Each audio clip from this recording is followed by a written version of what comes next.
Ini Adam. Dia mempunyai habit yang baru.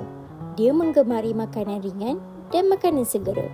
Tetapi sekarang Adam selalu rasa lemah dan lesu.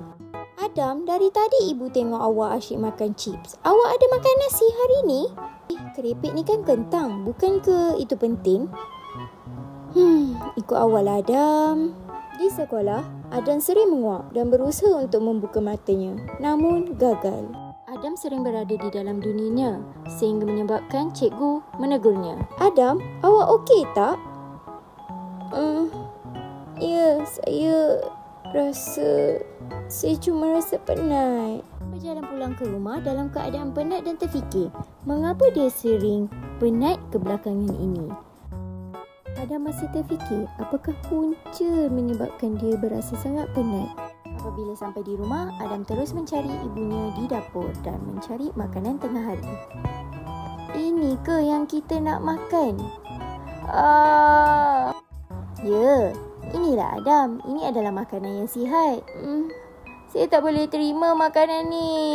Adam, mari ibu ceritakan serba sedikit.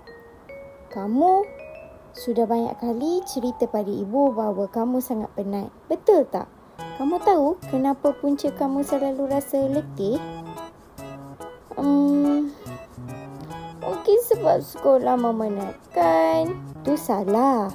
Ini kerana badan awak memerlukan sumber tenaga yang betul, iaitu makanan sihat seperti buah-buahan, sayur-sayuran dan protein. Tapi sayur kan pelik rasanya. Tidak, jika kita mencubanya dengan cara yang betul. Wah, sedapnya. Saya tak sangka sayur rupanya sedap macam ni. Kini Adam semakin sihat dan cergas. Jadi sekarang Adam dah tahu kan betapa pentingnya makan makanan seimbang. Saya yakin awak akan jadi pemain bola yang hebat dan sentiasa fokus dalam kelas.